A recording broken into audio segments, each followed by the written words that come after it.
नमस्कार, यौम मंडी में आप सभी का स्वागत है। आपके साथ मैं हूं स्वाति। आज हमारा फोकस होगा आपकी फाइनेंशियल प्लानिंग पर और सवालों के जवाब देने के लिए हमारे साथ है फ्रीडम फाइनेंशियल प्लानर के फाउंडर और सीईओ सुमित वैद। सुमित, स्वागत है शो में आपका। धन्यवाद। शुरू करते हैं दर्शकों के सवाल जवाब का सिलसिला। आशीष तिवारी पुणे से हमारे साथ जुड़े हैं फोन लाइन पर। आशीष नमस्कार, क्या सवाल है आपका? हाँ स्वाति, हाय। कैसे आप आशीष?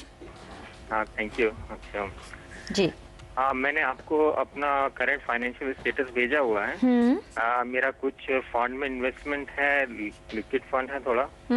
और मेरा जो सवाल है वो करंट स्टेटस कैसा है और फ्यूचर प्लानिंग मुझे कैसे करना चाहिए, इंक्लूडिंग मेरे पास एक 31 लाख अराउंड होम लोन है। अच्छा, तो भी कैसे मैनेज करूँ मैं? ओके, आप अभी कितने फंड में कुल निवेश कर रहे हैं आशीष? मेरे पास करीब 8 फंड हैं, 8 या 9। एक्चुअली किसी फाइनेंशियल प्लानर के थ्रू ही मैं कर रहा हूँ, वो ही उनके सजेशन पे, because I do not understand all this things. मेरे पास टाइम भी नहीं है, तो वो जैसा सजेशन देते हैं उस हिसाब से मैं कर रहा हूँ। और आपने लमसम इन्वेस्टमेंट भी किया है और बहुत में एसआईपी भी चला रहे हैं? हाँ, 6000 की करीब एसआईपी है और बाकी लमसम बीच में इन भी किया है। अच्छा अच्छा। और आपने कहा कि आपका लोन भी चल रहा है, हाउसिंग लोन। आप क्या कंफ्यूज्ड हैं कि अगर लमसम अमाउंट आता है तो उससे लोन चुका दिया जाए या फिर निवेश में ही लगाया जाए?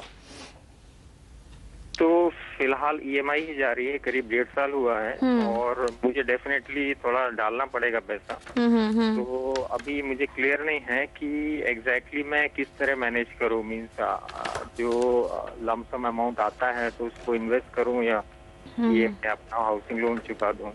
जी।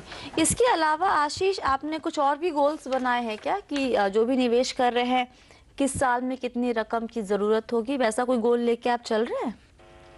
हाँ, रफली 25 इयर्स के बाद मेरा रिटायरमेंट का प्लान है। चाइल्ड मैरिज करीब 18 इयर्स है और मेरी चाइल्ड एजुकेशन के लिए भी मुझे 15 साल के बाद कुछ सम लगेगा। But I am not sure कि कितना लगना चाहिए और कितना मुझे करना चाहिए। फिलहाल एसआईपी तो अभी 6000 की है। ऑलराइट, बताइए सुमित, इनका पूरा प्लान हमारे सामने है। एक ही कुछ फंड्स में इन्होंने एसआईपी की है, उसी फंड में लमसम इन्वेस्टमेंट भी है। हेल्थ इंश्योरेंस इनके पास ऑलरेडी है। सबसे अच्छी बात है कि टर्म प्लान एलआईसी का ही लिया हुआ है, लेकिन है 50 लाख का कवर चल रहा है और सोच रहे हैं एक और टर्म प्लान लेने का, थोड़ा कवर बढ़ाने का। गोल्स है मोटा मोटी तौर पे, लेकिन हम हमेशा कहते हैं कि रकम भी डाली अपने गोल के सामने। वो थोड़ा कंफ्यूज्ड है कि रकम कितनी होगी, उसका आइडिया ही नहीं मिल पा रहा है इन्हें। बताइए कैसे शुरू करें। मतलब इनफैक्ट किसी प्लानर से वो डील भी कर रहे हैं, उनके साथ ही बैठते हैं वो। लेकिन जो पहला सवाल था इनका कि जो एक लमसम अमाउंट कभी आता है आपके पास, उससे वो निवेश कर दे या फिर उसे लोन की ईएमआई वो लोन चुका दे? स्वाति, आशीष जी का जो एक साइकोलॉजी नज़र आ रही है हमें, वो ये है कि यूजुअली जब हम हाउसिंग लोन लेके बैठते हैं तो कई बार वो इतना बड़ा हमारे ऊपर एक ओवर बियरिंग बर्डन सा लगता है कि हम बाकी अपने गोल्स को आर्टिकुलेट नहीं करते हैं। यानी काफ़ी देखा गया है एग्जीक्यूटिव जो काम कर रहे हैं नौकरी में, middle class, high income class, वहाँ पे इस लोन की वजह से आप गोल्स नहीं आर्टिकुलेट कर पाते हैं। तो सबसे पहला एडवाइस तो ये रहेगा आशीष जी के लिए कि जब जब आपके पास लंपसम अमाउंट आए, आप अपना हाउसिंग लोन पहले वापस कीजिए। उसका थंब रूल ये है कि हाउसिंग लोन का भी करंट इंटरेस्ट रेट भी अगर हम देख लें, वो अंदाजे से 11 से 12-13% के बीच में रहेगा उनका। आज के टाइम पे ऐसी कोई इन्वेस्टमेंट नहीं है फिक्स डिपॉजिट और बैंक के अलावा जिसमें आपको इतना अच्छा रिटर्न मिल रहा हो कि हाउसिंग लोन से ज्यादा आपका रिटर्न आए। सो मेरे हिसाब से सबसे पहली चीज, जब भी लंप सम अमाउंट आए आप अपना लोन वापस कीजिए, बिकॉज वो आपको एक साइकोलॉजिकल कंफर्ट देगा जिससे आपके गोल बन सकते हैं और फिर आप गोल की प्लान कर सकते हैं। तो पहली बात तो ये रहेगी। एसआईपी कंटिन्यू रखिए। ये नहीं है कि एसआईपी भी बंद करके हम अपना ईएमआई वापस कर दें, उसके लिए भी ठीक नहीं रहेगा। उसके बाद हम आगे चलते हैं और उनकी जो बाकी प्लानिंग है उसके बारे में बात करते हैं।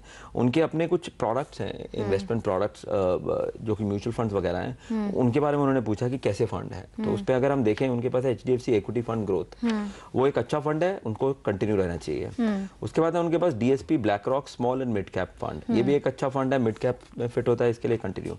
ICICI ICICI prudential dynamic plan growth है, अच्छा फंड है, इनके अंदर कंटिन्यू कर सकते हैं। UTI अपॉर्चुनिटी एक मल्टी कैप फंड है, अवॉइड करें इसमें से अगर निकल सकते हैं SIP को रोक के। आप थोड़ा बहुत डेट फंड की तरफ रुझाव बढ़ाएं। उनके पास Templeton short term bond fund है, या एक अच्छा फंड है, कंटिन्यू कीजिए। प्रूडेंस में आप कंटिन्यू कीजिए। HDFC भी अच्छा फंड है, मगर अभी आप देखिए इनके पूरे पोर्टफोलियो में फंड्स कोई बुरे नहीं है, लेकिन फंड्स ज्यादा भी तो है, ज्यादा, और सारे इक्विटी की तरफ है। सो हमारा सजेशन इनको बड़ा सिंपल रहेगा, HDFC कंटिन्यू रखिए, DSP कंटिन्यू रखिए, ICICI प्रूडेंशियल डायनामिक कंटिन्यू रखिए, और साथ साथ में UTI से निकलिए। और आप अपना जो फोकस है बाकी फंड्स का, वो टेम्पलटन अल्ट्रा शॉर्ट टर्म और UTI ट्रेजरी एडवांटेज में डालिए। अच्छा, तो आपका डेट और इक्विटी का एक अच्छा कॉम्बिनेशन बनेगा लॉन्ग टर्म के हिसाब से। और दूसरा, अपने गोल्स को आर्टिकुलेट करते हुए आशीष जी अगर आगे बढ़ेंगे तो ज्यादा अच्छा रहेगा। Okay, alright. और बाकी इनका जो ओवरऑल प्लानिंग है वो वहाँ पे आपको कुछ कमी नहीं दिख रही है, राइट? ओवरऑल प्लानिंग में डायरेक्शन अच्छा है, बट मेरे को वो जो उनका हाउसिंग लोन का उनके ऊपर ओवर बियरिंग प्रेशर है वो साफ नजर आ रहा है। अच्छा। कि सबसे पहले उनका जो अपॉर्चुनिटी या उनके दिमाग में जो जहन में वो आता है कि कितनी जल्दी मैं हाउसिंग लोन अपना रीपे कर पाऊँ, इसलिए इस वजह से कोई गोल नहीं दिख रहे हैं हमें। और उस प्रेशर को दूर करने का सबसे अच्छा तरीका, जितनी जल्दी आपको लमसम मिले आप वापस कीजिए और गोल्स को आर्टिकुलेट कीजिए। इन्होंने ये भी पूछा था हमसे कि अगर पैसे लगाने हैं तो किसी प्लॉट में लगाया जाए या फिर कोई घर खरीद लिया जाए। पुणे में सोच रहे हैं घर खरीदने, वहीं पर रहते भी है। हाँ, तो क्या सलाह देंगे? एक पुणे की बहुत प्रॉब्लम है आशीष जी, आपको मैं बोलूंगा, और जो भी हमारे पुणे के दर्शक होंगे स्वाति, उनके लिए भी है ये पुणे में रियल एस्टेट मार्केट ऐसा कुछ डेवलप हो रहा है कि वहाँ पे ये काफी कॉन्सेप्ट चलता है कि कितनी जल्दी हम रियल एस्टेट या प्लॉट में लगा सकते हैं। कुछ बुरा नहीं है, बट आप ओवर लेवरेज हो जाते हैं, क्योंकि आपने अभी भी EMI लिया हुआ है और लोन लेके आपने एक प्लॉट लिया, लोन लेके दूसरा प्लॉट लेने का या फ्लैट लेने का कोई सेंस नहीं है। तो हमारा एडवाइस होगा, आप अपना रियल एस्टेट में लेवरेज मत रखिए, लोन लेके आप फ्लैट मत लीजिए, पहले लोन को वापस कीजिए, गोल्स को आर्टिकुलेट कीजिए। लाइफ में रियल एस्टेट के अलावा भी बाकी चीजें होती हैं, एक बार गोल्स आर्टिकुलेट होंगे, ये लोन कम होगा, उसके बाद दूसरे फ्लैट के बारे में सोचिए। और जो LIC का टर्म प्लान चला रहे हैं, 16,800 रुपये उसका प्रीमियम भर रहे हैं, जानना ही चाहते हैं कि इसे बंद करके कोई सस्ता ऑनलाइन टर्म प्लान ले तो ज़्यादा बेहतर ना होगा? बिल्कुल बेहतर होगा। ऑनलाइन टर्म प्लान LIC से ज़्यादा कॉस्ट बहुत कम है उन ऑनलाइन टर्म प्लान की, मगर हमने अमूमन ये देखा है कि जो लोग LIC का प्लान लेते हैं वो कॉस्ट की वजह से नहीं लेते हैं, उनका एक फेथ है LIC के ब्रांड में। अगर LIC के ब्रांड के फेथ की बात है तो आप LIC में कंटिन्यू रखिए, बिकॉज वो फेथ आपको कहीं और नहीं मिलेगा। हालांकि हम ये बोल रहे हैं, मगर इसका मतलब ये नहीं है कि HDFC लाइफ इंश्योरेंस या ICICI प्रूडेंशियल लाइफ इंश्योरेंस की कंपनियां अच्छी नहीं है, काफ़ी अच्छी हैं। उनका टर्म प्लान LIC से 100% ज़्यादा सस्ता रहेगा। ऑलराइट, तो आशीष, आपके पोर्टफोलियो में थोड़ी बहुत बदलाव करने की ज़रूरत है। कुछ फंड से निकलने की सलाह दे रहे हैं आपको सुमित, क्योंकि थोड़े ज़्यादा फंड है आपके पोर्टफोलियो में। जहाँ तक कि होम लोन चुकाने की बात है, आपके पास जब भी कुछ लमसम अमाउंट आ रहा है, एक मुश्त पैसा आ रहा है, तो आप उससे होम लोन की रकम पार्शियल पेमेंट करते चले जाइए आराम से। घर खरीदने और ज़मीन खरीदने की तो जो बात कर रहे हैं, अगर आपके पास इतना पैसा है कि बिना लोन लिए आप कोई प्लॉट वगैरह ले सकते हैं, घर नहीं एटलीस्ट प्लॉट ले सकते हैं, तो क्या करेंगे बताइए? तब भी नहीं है, तब भी आप बोलेंगे कि लोन चुका दो उसके बाद लोन। हाँ बिल्कुल, अगर आपके पास लमसम है तो लोन क्यों रखा हुआ है आपने? अच्छा, तो और टर्म प्लान के लिए जैसा कि हमने सलाह दी, अगर बहुत ज़्यादा भरोसा करते हैं LIC के ऊपर, इसलिए लिया था, तो कंटिन्यू कीजिए। लेकिन आपको लगता है कि वही चीज़ आपको बाकी जगह भी सस्ती मिल जाएगी और वही बेनिफिट रहेगा, तो आप ऑनलाइन टर्म प्लान की तरफ भी शिफ्ट कर सकते हैं। वक्त है एक छोटे से ब्रेक का, लेकिन अगर आपके पास भी इन्वेस्टमेंट से जुड़ा कोई भी सवाल है तो आप हमें ईमेल कीजिए mf@moneycontrol.com पर। जब भी आप हमें सवाल भेजते हैं तो प्लीज़ अपना नाम, शहर का नाम और कॉन्टैक्ट नंबर ज़रूर लिखिए। आप चाहे तो योर मनी को आप फेसबुक पर भी फॉलो कर सकते हैं। आपको विजिट करना है facebook.com/आवाज़-योर-मनी। यहाँ पर सवाल पोस्ट करने के साथ साथ आप योर मनी के पुराने एपिसोड भी देख सकते हैं।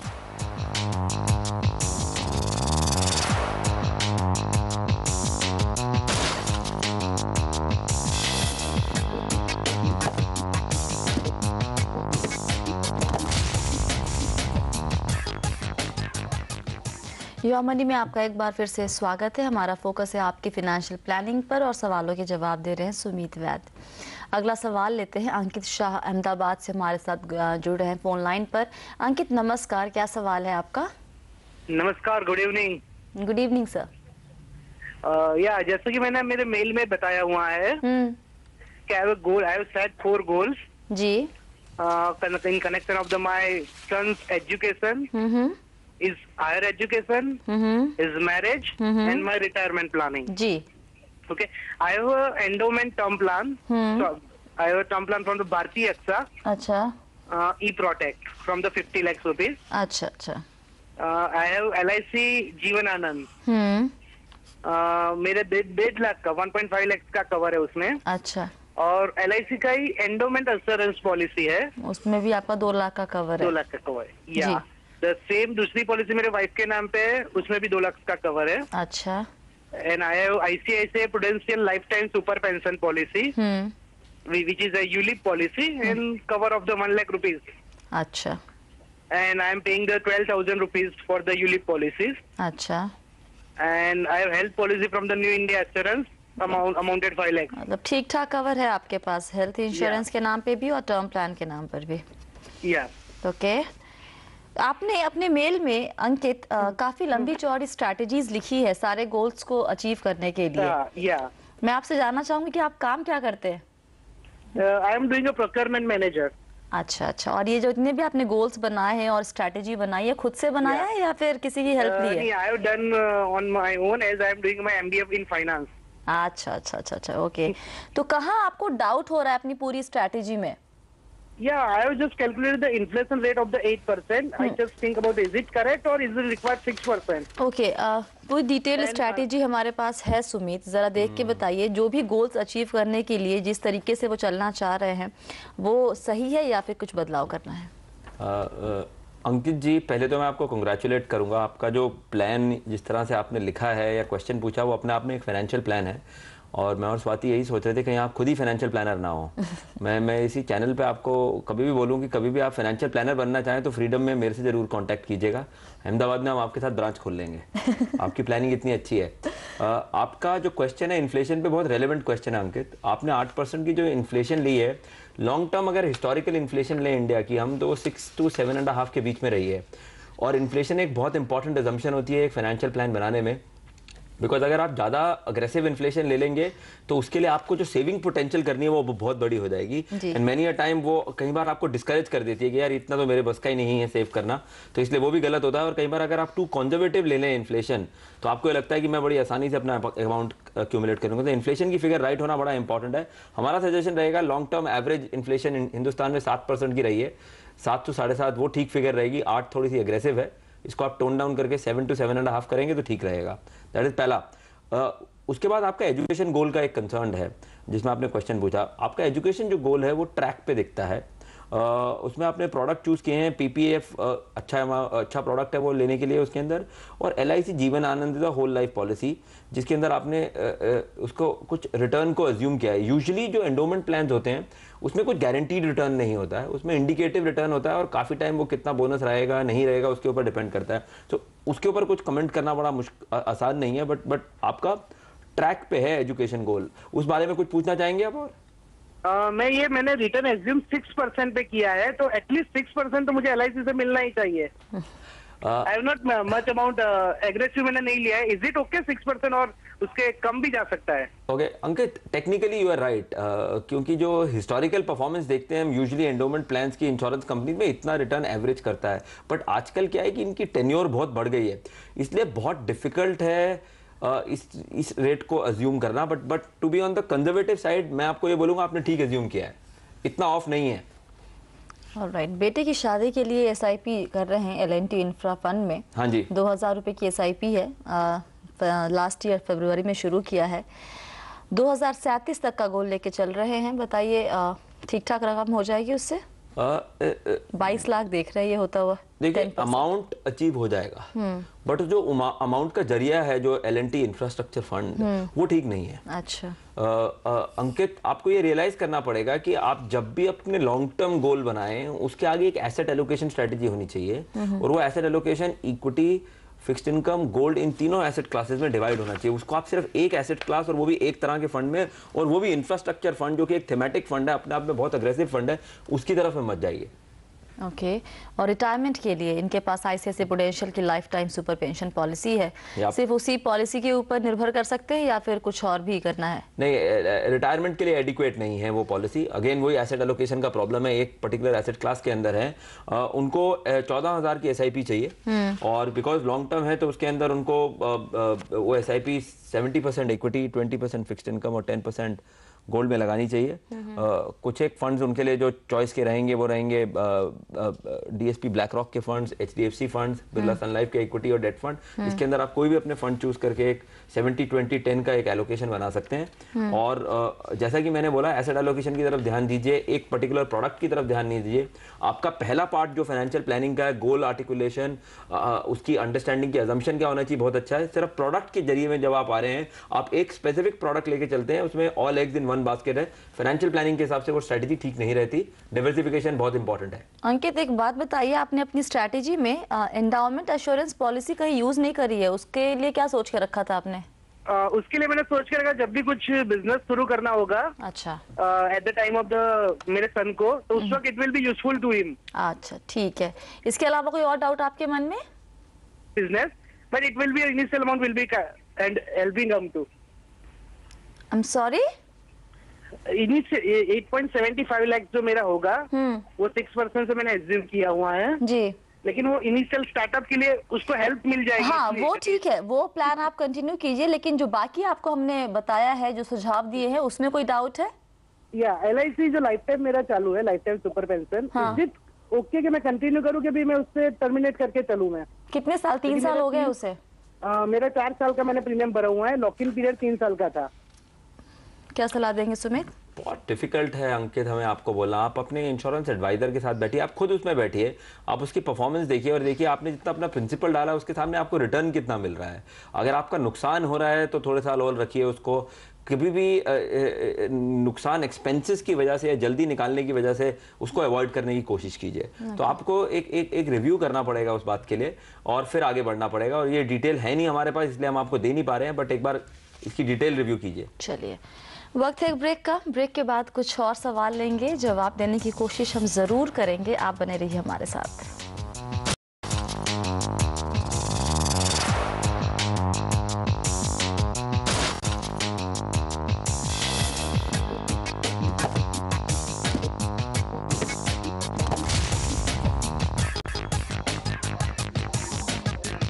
और एक बार फिर से स्वागत है आप सभी का योर मनी में। हमारा फोकस है आपके फाइनेंशियल प्लानिंग पर। सवालों के जवाब दे रहे हैं सुमित वैद।